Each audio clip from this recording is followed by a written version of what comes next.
Hola, ¿qué tal? En esta oportunidad vamos a hablar de las uniones convivenciales.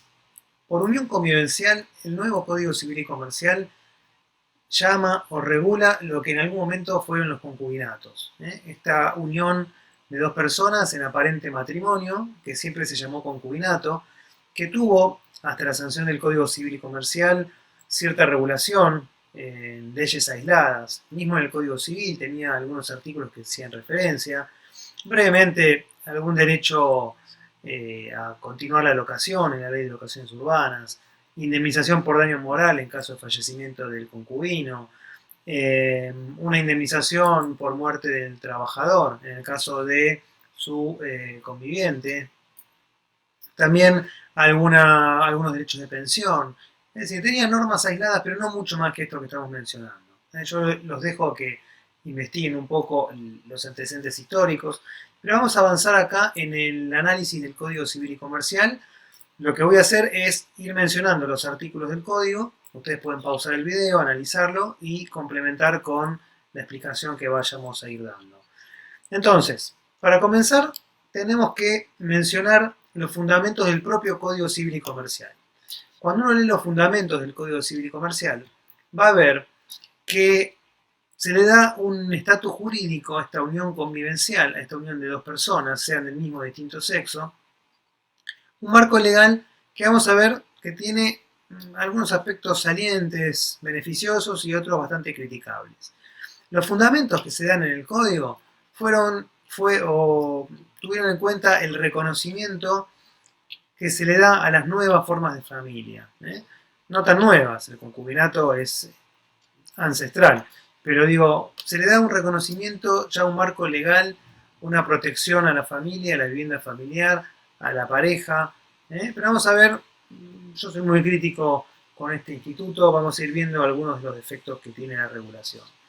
Acá yo les marco algunas cuestiones que ustedes veanla con más tranquilidad. Básicamente me anticipo a una crítica, que es un sistema imperativo para dos personas que conviven y que cumplen con ciertos requisitos. No queda margen prácticamente para la autonomía de la voluntad, para dos personas que quieren convivir sin tener obligaciones o derechos recíprocos. Entonces vamos a ir avanzando un poquito con los fundamentos del código. Seguimos con los fundamentos que da el código y acá ya podemos empezar a hacer alguna crítica. Los fundamentos hablan de una regulación mínima. Esto no es así, no hay una regulación mínima, ya que hay un marco legal casi idéntico al matrimonio. A poco que empecemos a ver, ustedes ya vieron matrimonio, a poco que empecemos a comparar los dos institutos, matrimonio y unión convivencial, vamos a ver que hay muy pocas diferencias en cuanto a algún plazo, algún requisito, pero las obligaciones y los derechos son prácticamente los mismos. Incluso los convivientes tienen más derechos que los cónyuges a la hora de, por ejemplo, pactar su régimen patrimonial. La gran diferencia, obviamente, es que los convivientes no tienen derechos hereditarios. Ante el fallecimiento del conviviente no hay un derecho hereditario, sí hay un derecho particular sobre la vivienda familiar que vamos a ver en breve. Entonces, anticipé entonces esta crítica al sistema. Yo siempre fui de la idea de no regular las uniones convivenciales o los concubinatos, sí proteger la familia, sí proteger la vivienda familiar, pero no darle un marco legal imperativo. Pero bueno, tenemos este marco legal y vamos a empezar a analizarlo. Entonces, el Código Civil y Comercial comienza con el artículo 509. Si ustedes toman nota de este artículo, van a ver que cuando se refiere al ámbito de aplicación, hace una enumeración de distintos caracteres de esta unión convivencial. Pero cuidado, estamos hablando del ámbito de aplicación, a qué se le aplican los artículos siguientes. Y el código me enumera unión de dos personas de carácter singular, pública, notoria, estable y permanente. Estas personas conviven y comparten un proyecto de vida en común del mismo o de distinto sexo. Esto decía que es una enumeración de, si se quiere, caracteres de esta unión. ¿Por qué lo digo? Porque el artículo siguiente, que es el que a nosotros nos interesa como abogados, digamos, en el ejercicio de la profesión, cuando queremos realmente plantear en tribunales o ejercer algún derecho, plantear en tribunales un reclamo, cuando hay un reclamo, cuando hay un derecho que se quiere ejercer respecto a un conviviente en relación al otro, vamos a ver que el artículo anterior mucho a mí no me sirve. A mí me sirve este artículo, que es el que me detalla cuáles son los efectos jurídicos que van a nacer de cumplirse con estos requisitos. Entonces, para que haya efectos jurídicos entre convivientes, tienen que ser mayores de edad, no tener una suerte de impedimentos como los que menciona la norma, recordarán de matrimonio los impedimentos de parentesco y de ligamen, y mantener un plazo de convivencia por 2 años. Estos son los requisitos que si se cumplen va a haber efectos jurídicos. Entonces poco me importa a mí el artículo anterior que habla de un proyecto de vida en común, que me habla de una convivencia pública, notoria. Si yo estoy conviviendo con alguien por más de 2 años, soy mayor de edad, el otro también, y no hay impedimento de ligamen o de parentesco, va a haber unión convivencial. Entonces la primera crítica que se le puede establecer, que se le puede decir a esto es, ¿qué pasa en una pareja que quiere convivir? Dos novios, una pareja que quiere convivir y no tener obligaciones. ¿Hay alguna manera de escapar a este régimen legal? Bueno, vamos a ver qué podría plantearse. En principio no hay manera. Lo mismo pasaría en el caso de dos amigos o dos amigas que convivan, sean mayores de edad, tengan una convivencia de más de 2 años y no tengan impedimento de ligamen. Podrán, y ya les planteo esto, podrán en caso de ruptura, en caso de pelearse, no estamos hablando de una pareja con que tengan entre ellos relaciones afectivas, amorosas o sexuales. Estamos hablando de dos amigos. Amigo, amiga, amigo, amigo, amigo o dos amigas, da lo mismo. En caso de que se peleen, ¿podrá uno de ellos reclamar, por ejemplo, la atribución del uso de la vivienda? ¿Podrá reclamar compensación económica? Acá habrá que ver qué interpreta la jurisprudencia en un caso como estos, si se podrá hablar de abuso de derecho, de mala fe, ya veremos.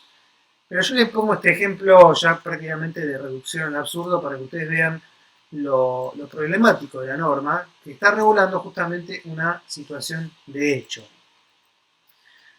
Aclaro esto, no es necesario que esté inscripta la unión en ningún lado para que tenga efectos jurídicos. Se cumple con este artículo y hay efectos jurídicos. Vamos a ver que la inscripción tiene otros efectos que tienen que ver con la vivienda y otros aspectos que ya vamos a ver. Pero entonces, inscripta o no, si se cumplen los requisitos, hay efectos jurídicos. Entonces, algunas de las críticas o dudas que uno tiene, ¿no? Que se las transmito. Fíjense qué paradójico es que la ausencia de otra unión registrada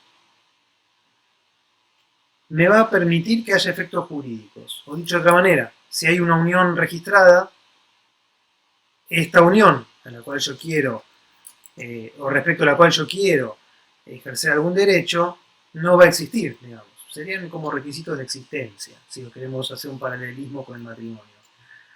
Esto es paradójico, ya que no podría haber dos uniones convivenciales simultáneas, porque se exige, según la norma, 2 años de convivencia. Bueno, este es un defecto de técnica legislativa, evidentemente. Otro aspecto en relación al plazo. Van a ver que aquí son todas dudas, todo territorio gris en la unión convivencial, por eso mi crítica a su regulación. Fíjense qué pasa con el plazo. Volvemos a la presentación. ¿Qué pasa con menores de 16 años que conviven y llegan a los 18? ¿Hay unión convivencial? ¿O recién a los 18, al ser mayores de edad, podemos hacer jugar la norma y hay que esperar hasta los 20, 2 años más de convivencia para que haya efectos jurídicos? ¿Qué pasa con la voluntad de vida en común?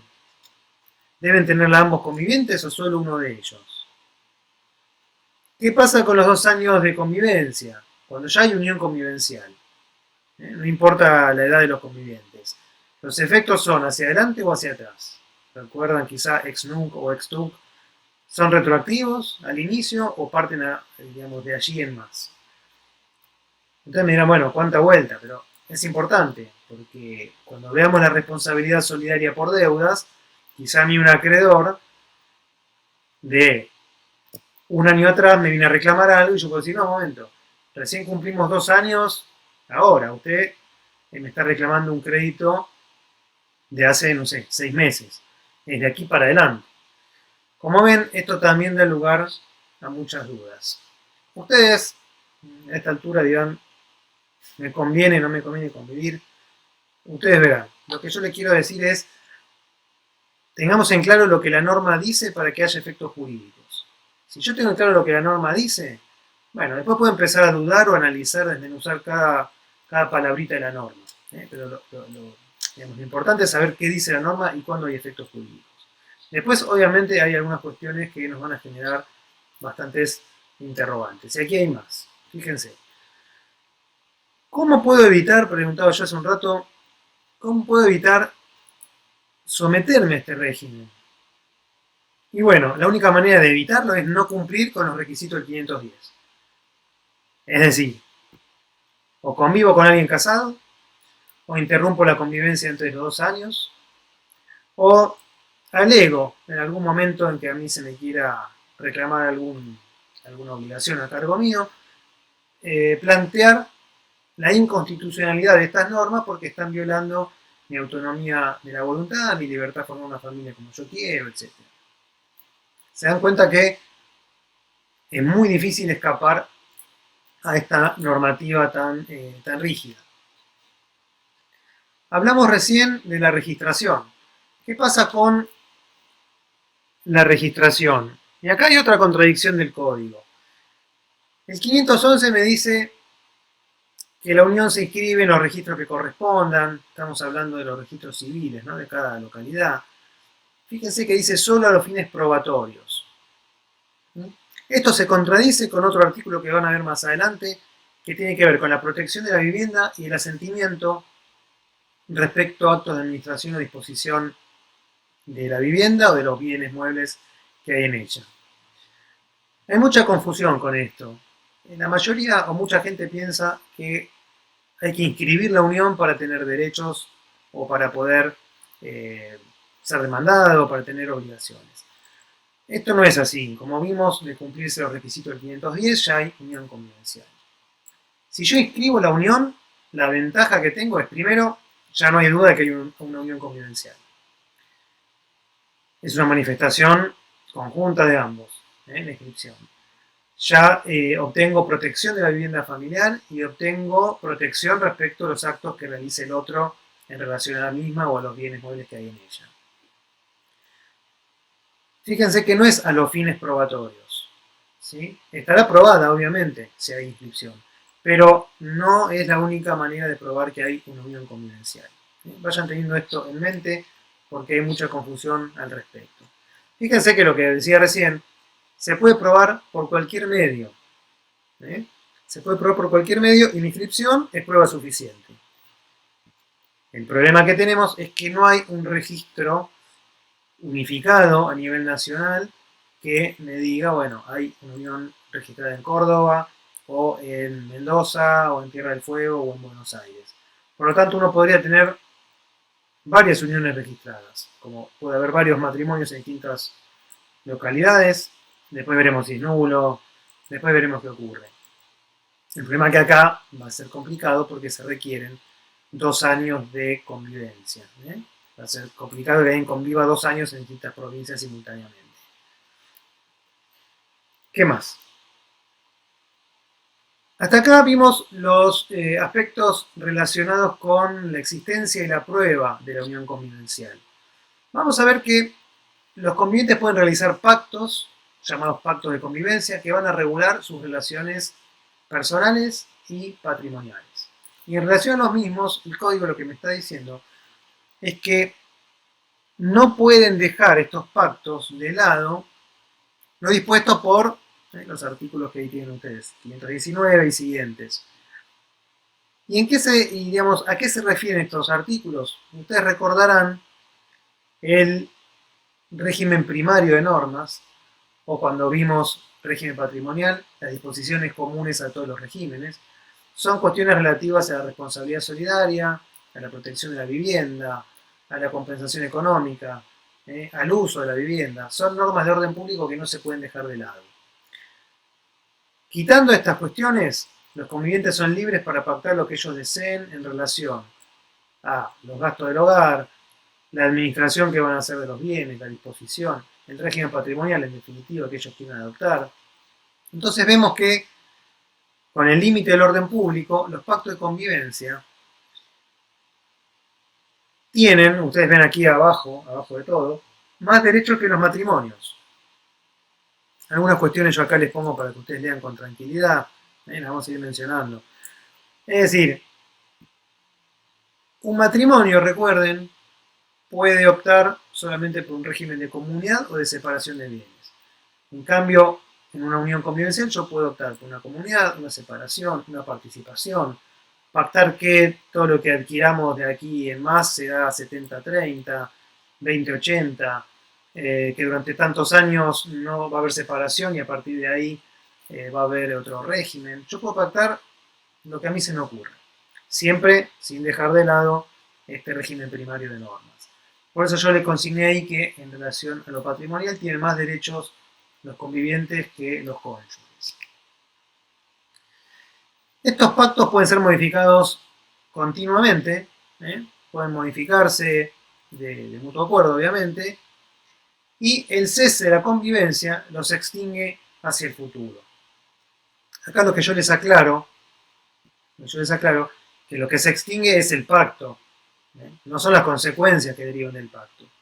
Porque si yo, por ejemplo, convengo en un pacto de convivencia que frente a la ruptura habrá una compensación X, se dividirán los bienes de tal manera, incluso podría pactar fidelidad, podría pactar indemnizaciones por daños y perjuicios, podría pactar lo que yo quiero siempre que yo respete el orden público, la buena fe, no sean supuestos ilícitos, inmorales y respete este régimen primario.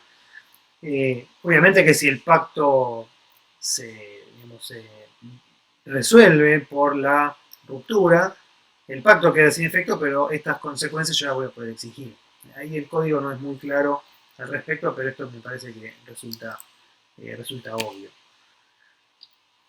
¿A partir de cuándo producen efecto los pactos? Desde la celebración entre los convivientes. Frente a terceros, ustedes, repito, vayan pausando, yo paso un poco rápido las presentaciones para no aburrir leyendo lo mismo. Se celebra el pacto, es válido entre los convivientes. Frente a terceros requieren inscripción registral en los registros que corresponda de acuerdo a los bienes que tengan. Registro de propiedad inmueble, registro de propiedad automotor, a un registro de marcas. Es decir, entre ellos va a haber un efecto inmediato en relación a lo que pacten. Las relaciones patrimoniales, recién mencionábamos, esto es una suerte de redundancia, porque esto lo acabamos de mencionar. Ustedes lean el artículo 518 y los comentarios que yo les hago. Después tenemos más consecuencias patrimoniales, ya no en relación a los bienes, sino en relación a los alimentos. Y esto es criticable desde el punto de vista de la técnica legislativa. ¿Por qué? Fíjense lo que dice el artículo 519. Los convivientes se deben asistencia durante la convivencia. De nuevo, ustedes lean tranquilamente todo esto que yo les estoy graficando acá. Se los voy a tratar de resumir. La asistencia tiene un doble carácter: asistencia moral o asistencia material. La asistencia moral tiene que ver con lo cotidiano, el buen trato, la colaboración, etc., la vida en común. Y la material se refirió siempre a la prestación alimentaria. Si ustedes ven el código, no les dice alimentos, les dice asistencia. Entonces, esta asistencia es entendida como una obligación alimentaria. Pero fíjense que durante la convivencia van a tener obligación alimentaria, pero en ningún lado está establecida, es decir, en ningún lado está establecida la obligación alimentaria con posterioridad a la ruptura. Con lo cual, Imagínense la situación de un conviviente que le reclama alimentos al otro y el demandado por alimentos se va de la casa e interrumpe la convivencia.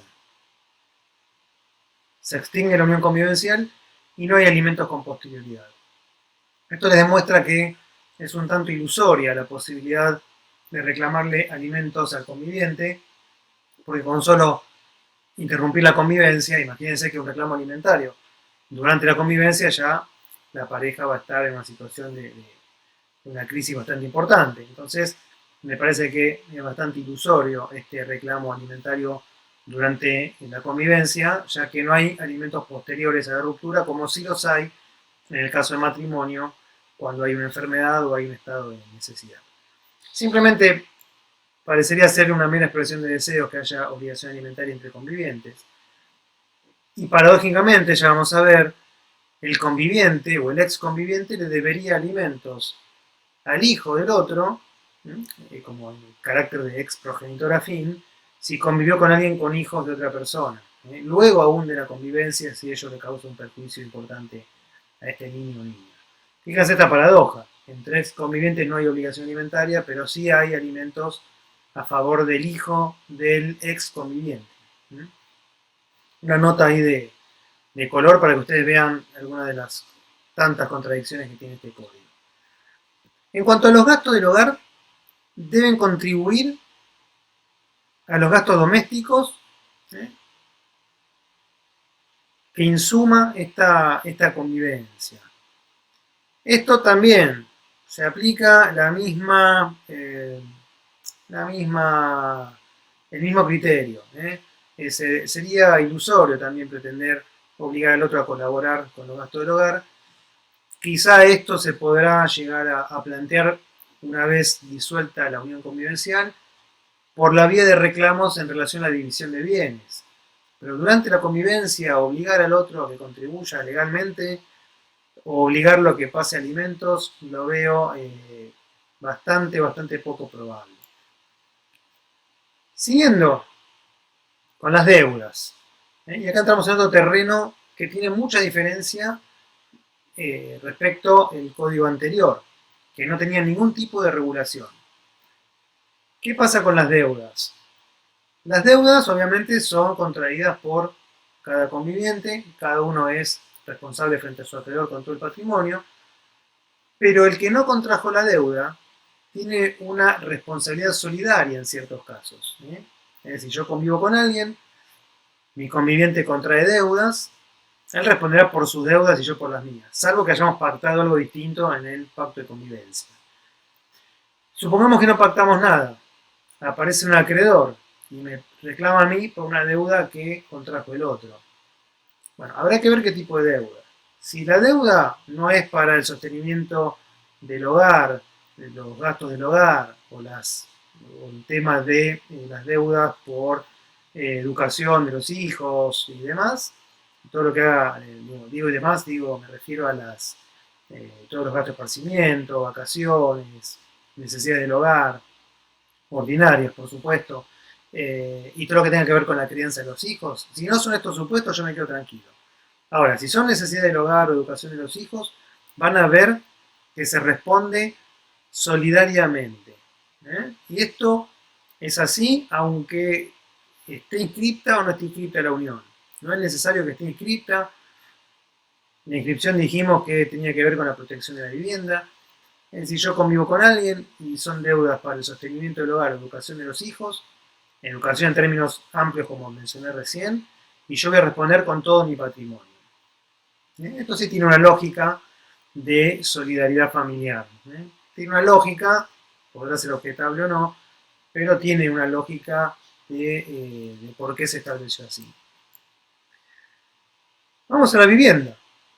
Entonces tenemos responsabilidad entre ellos, tenemos responsabilidad frente a terceros, tenemos los requisitos de existencia, la prueba, y ahora vamos a ver qué pasa con la vivienda familiar.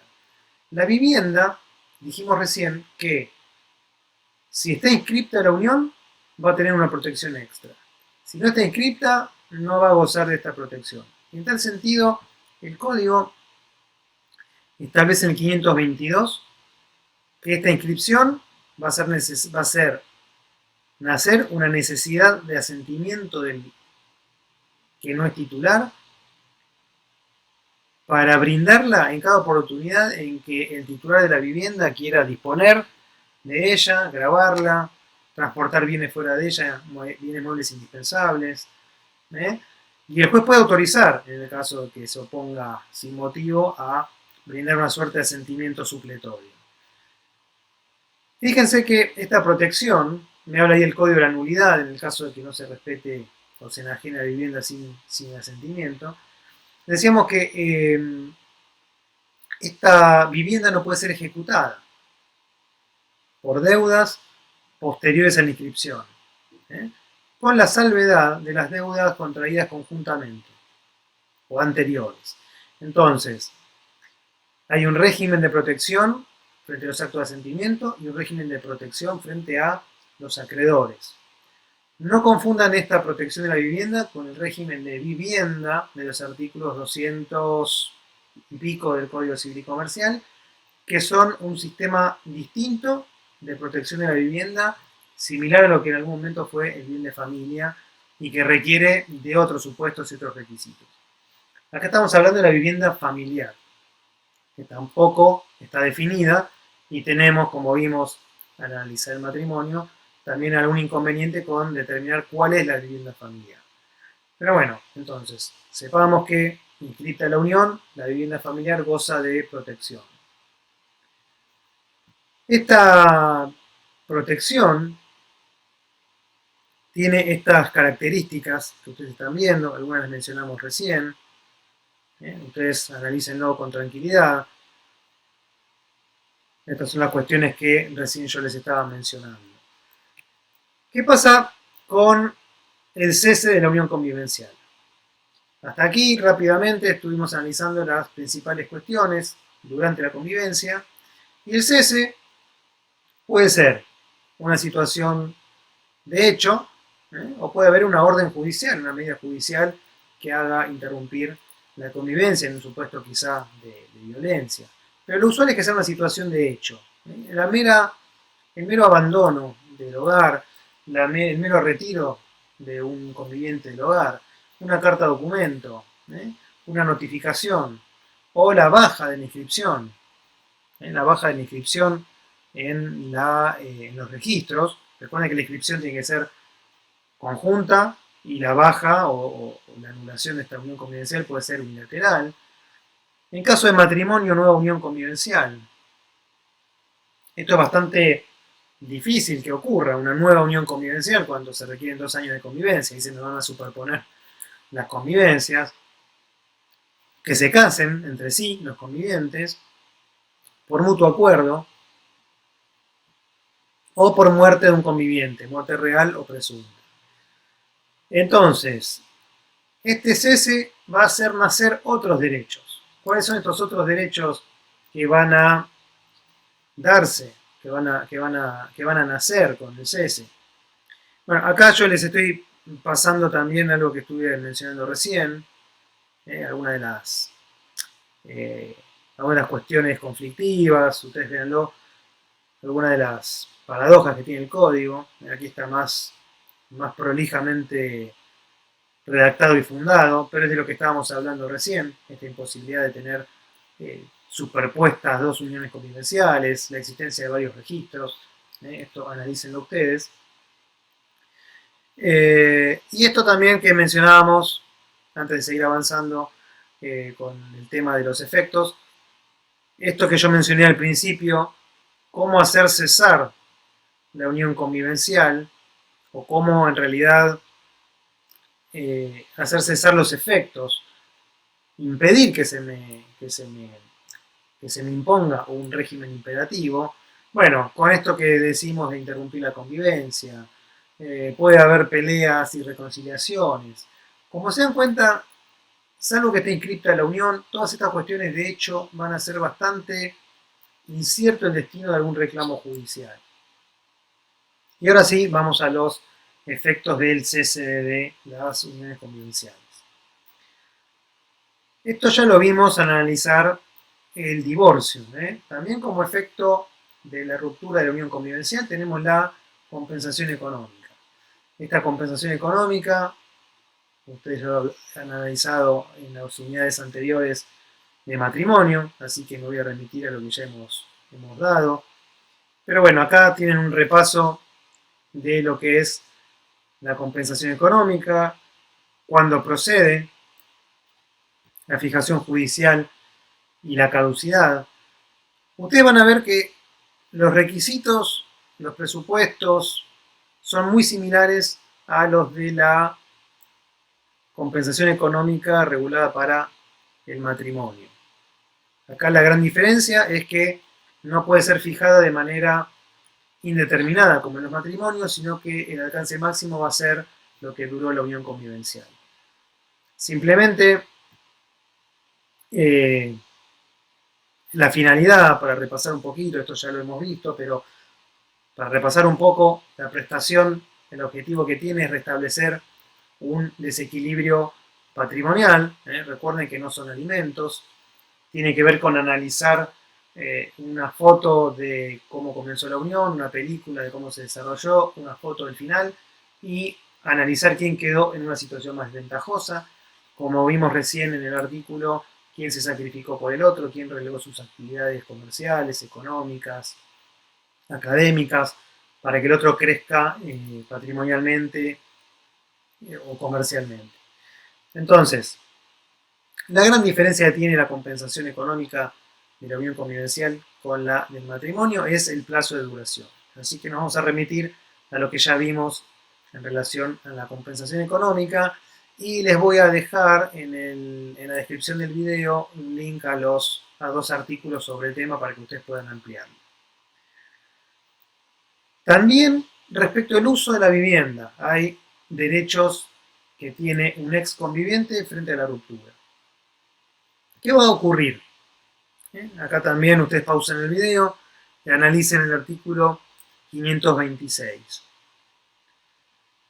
Les da un derecho de uso, no estamos hablando de una atribución de la propiedad como uno podría empezar a pensar la atribución preferencial en la partición de bienes. Esto es una atribución de uso cuando se evalúe que hay un ex conviviente que tiene a su cargo el cuidado de los hijos, tiene una necesidad extrema de una vivienda, el plazo de duración no puede exceder de 2 años, desde el momento en que se produjo el cese de la convivencia. Se puede prestar, digamos, se puede imponer una renta compensatoria, no una compensación económica, una suerte de alquiler o canon locativo a favor del titular.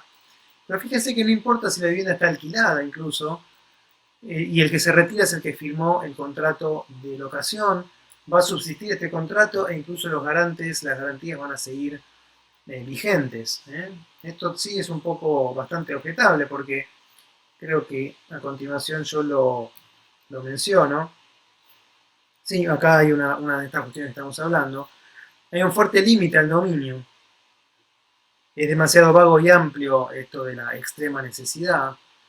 El locador y el garante tuvieron en vista a esa determinada persona al contratar y ahora resulta que se va a quedar viviendo el ex conviviente que a lo mejor no tiene ingresos o no tiene garantías.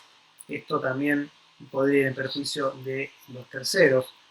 Así que es criticable este aspecto de la atribución del uso de la vivienda. También el artículo 445 le sigue hablando del cese de esta atribución.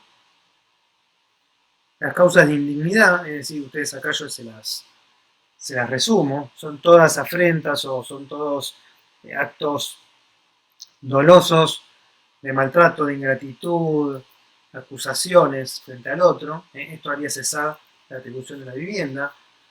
Y fundamentalmente si cambian las circunstancias que se tuvieron en cuenta para la fijación. Es decir, si el que se atribuyó la vivienda de pronto tiene un buen ingreso, se puede procurar otra vivienda, podría el que fue retirado de la vivienda pedir reintegrarse a ella y hacer cesar el uso. Y también hacer cesar,